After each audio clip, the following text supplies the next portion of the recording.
Hey everyone, and welcome to another Warframe video. We've been waiting for our Monkey Man's rework for quite some time now, and it finally dropped last night. So here is my first look at the brand new Wukong Rework. So let's start by looking at his abilities and what they do. First ability will create a clone of himself, which will mirror his weapon loadout, even down to the mods on the weapon, which does include ribbons. He will get extra health, which can be increased with power strength, and double damage, which cannot be increased with mods.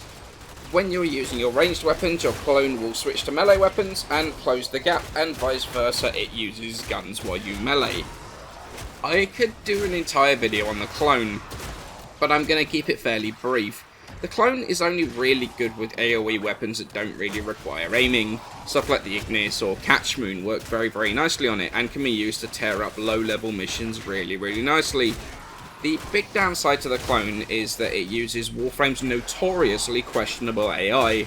With ranged weapons, no matter what it is, it's going to back up from the target, which is alright if you have a sniper, but it will regularly move out of range of some weapons or into the fall off range of shotguns, which spreads out the pellets to the point where they're going to miss. But that would be okay if the clone had the accuracy to use high damage weapons like snipers.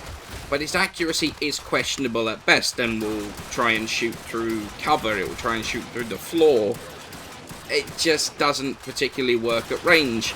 And also don't go with melee weapons with high mobility either. For example, the Staff Saw I showed off a couple of weeks ago. It cannot control the spin in that combo, so it will launch itself around the room ineffectively. Same with stuff like the Sword and Boards too, or any real high mobility stance, it cannot control it. However, more often than not, it's just going to run around in circles around the enemies, refusing to attack. When it finally does, it seems to do like 4 attacks, then stop for a second or so, and then go for another 4. It's really weird, and honestly, it kind of hits the performance of the clone quite a lot. The issue with this is that also other clone-based things, like Equinox's Duality Augment, the damage scales with strength to balance out the poor AI, where Celestial Twin doesn't, which actually does hurt it quite a bit. The basic premise of the clone is good. However, I really do think Warframe's rather poor AI lets it down quite a bit. Cloudwalker, that also got a pretty sizable buff too. Much faster animation that allows you to jump into the cloud quicker. Massive buff to the movement speed, and a heal for Wukong as well, based on the distance you actually travel. As well as a stun that opens people up to finishes ready for when you drop out of the cloud. The duration of the ability can be increased with mods, as well as the size of the cloud and also the heal. Now, the ability honestly is fantastic now. It really is good. It's basically a full heal for both Wukong and his clone, which is awesome. Doesn't set off lasers either, which honestly might make Wukong the king of spy missions now, due to the movement speed being increased as well. Plus, opening up to finishes also allows for covert lethality to be a thing, and it is infinitely less clunky and weird to use than before. Honestly, this is a great change and a pretty cool ability. Then, the one literally everyone is interested in, Defy. Beforehand, this gave Wukong literal invincibility, provided you could keep him topped up with energy. Now, however, you cast it and go into an animation. During this animation, you are invincible, and any damage you would have taken gets multiplied and given back as armor.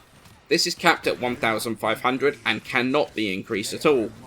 The multiplier gets applied to the damage taken to your armor, can be increased with strength mods, which means you need less damage to hit that 1500 cap. The damage that you would have taken during the animation will also be stored and released in a sweep of his staff. That damage multiplier here is taking the damage you take and then multiplying that damage before releasing it as the sweep. That multiplier can be increased with strength mods. The range of the sweep is also affected by range mods. The duration of the entire ability is affected by duration mods. Now, I'm going to say that honestly, this is a straight up nerf to Defy. It's weird and insanely clunky. Its poor duration of only 25 seconds means you 100% have to mod for duration if you want to use it. But when you mod for duration, you're in that animation even longer, which means you aren't playing the game for basically even longer. Yeah, you can activate it again to get out of the animation early, but you're playing the guessing game whether you've got max armor or not, because there is zero visual indicator of how much either damage you've got stored up or armor you've got stored up from your time in that ability. So there is absolutely no way you can make an informed decision on when to deactivate without purely guessing. Then you have the fact that enemies routinely ignore you when you cast your 3, which makes charging it even harder. I mean, honestly, just compare this ability to Atlas, who can trivially keep up his 1500 armor buff from rubble without a clunky animation or even modding, or something else that relies on armor tanking like Chroma, who doesn't get 1500 flat armor, he gets 1000 plus armor, 1000% plus, sorry, that can be refreshed at any stage. When you look at the raw numbers, 1500 armor sounds nice. So does the 68% increase in effective hit points that you will end up with when you're running a double Guardian and Umbral build by having your 3 up. But when you look at the fact that you're supposed to be a melee tank, the clunkiness of the ability due to the animation, the frankly rather low duration of the ability, and no ability to refresh it too, which something like Chroma does, and the lack of scaling when compared to other armor-based tanks around him, just means that honestly for me this ability really just falls very, very flat. Primal Fury got a bit of a change too, giving us our first taste of Melee 3.0 and its streamlined combos. No more weird timing, no more holding backwards while trying to melee. You've basically got spammy, hold W and spammy, hold right click and spammy, or hold W right click and spammy. Those are literally all of the combos, and I'll probably try and do a video showcasing those in the future. The actual combos themselves, for the most part, feel good, and without going into them all individually yet, spam E without holding W seems to be the best combo. I'm still figuring it all out, but one thing that is obvious, at least the first hit in the combo multi-hits, probably more as well, which is fantastic for proccing status for condition overload to latch onto.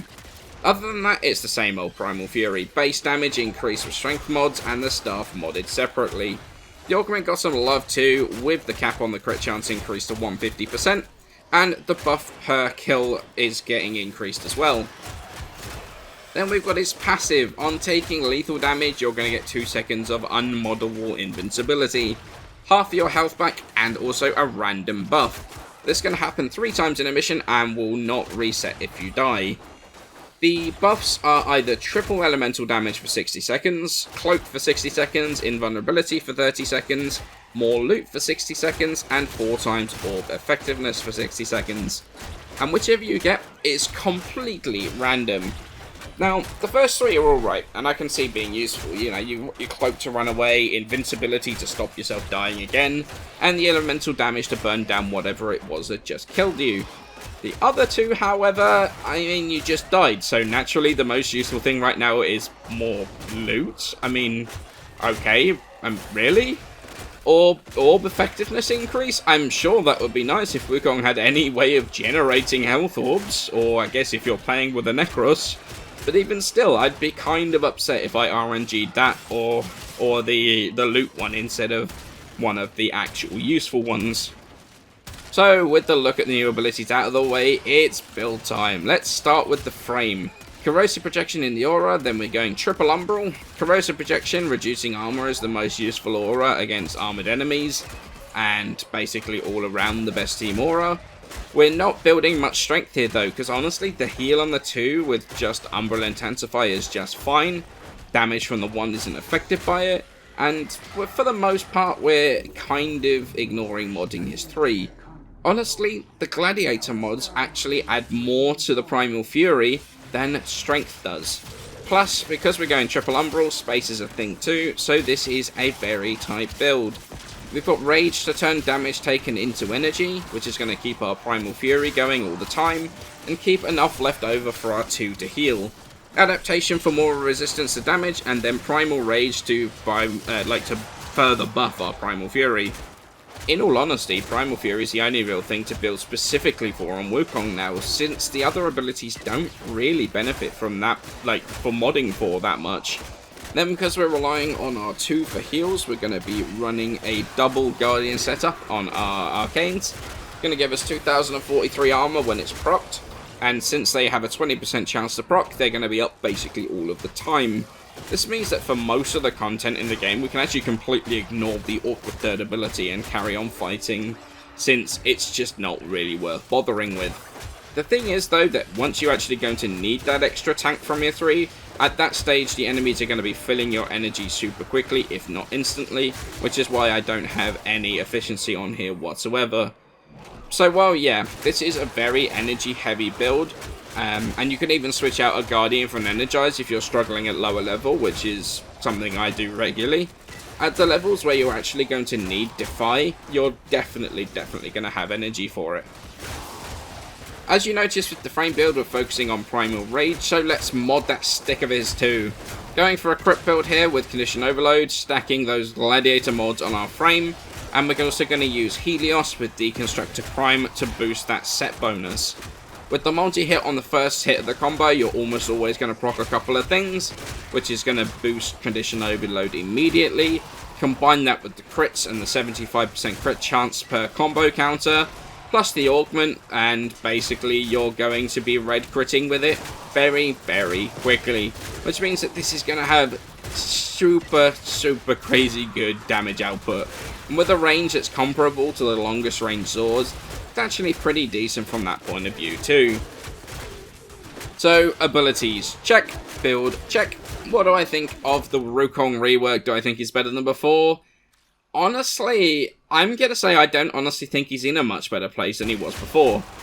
Previously, he was an insane tank because of his Defy. But when you look at him now, out of all of the actual tank frames, he's perhaps one of the weakest. In this ESO, you see me running in the background, you see that he's not particularly tanky whatsoever. While obviously he doesn't immediately evaporate and can live long enough to heal up, these aren't really what you would call reasonably high levels. In fact, we're still below 43 levels here still.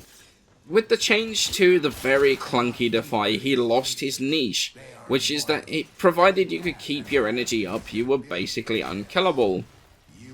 When you compare old Wukong with new Wukong, is he really that much better? Beforehand, people went with Wukong for his crazy survivability and good damage. Compare that to now. His 1 is basically set it and forget it. It's cool, but it's not as interactive as it sounds. Most people just activate it and forget it exists. Defy is really not that great at all. It's clunky, it's slow, the duration isn't great, and it's not even anywhere even in the same ballpark as strong like as it used to be. His 2 admittedly is brilliant now, and honestly I'm going to use that quite a bit in like spy missions I think. And the buff to his 4 means that he actually does insanely good damage. But old Wukong was way tankier, and his 4 still did like decent enough damage. Still, people didn't play him. Do I think that this is going to get more people to play him? Short term, yes. Long term, I don't see this making much of a difference. And don't get me wrong, like this clone at lower levels with something like an Ignis, it's pretty much foolproof and is going to work well. But because of the limiting factor of the AI of the clone, you're going to have to limit yourself to what weapons you want to use. Once you use that Staff Zora I did a video of a couple of weeks ago, well you can't if you don't want your clone to hit anything with melee. Do you want to use a sniper? You can, provided you don't want to rely on your clone hitting anything with a sniper. So while the clone is pretty fun, and giving yourself a fist bump is pretty funny, realistically, to make a clone do anything, either you have to tailor your entire loadout not to what you want to play, but to what your AI can actually use, or you go with whatever loadout you want and just accept that your clone might not be that effective. I'm not that much of a fan of this rework, and I think once the initial shininess of the fact that he's the latest frame to get reworked wears off, he will go back to being unused again. I don't see this changing that in any real way whatsoever. All this talk of interactivity, but when it boils down to it, he's just as interactive as he ever was. Maybe I missed something that makes him outstanding. Let me know in the comments below what your thoughts of him are so far.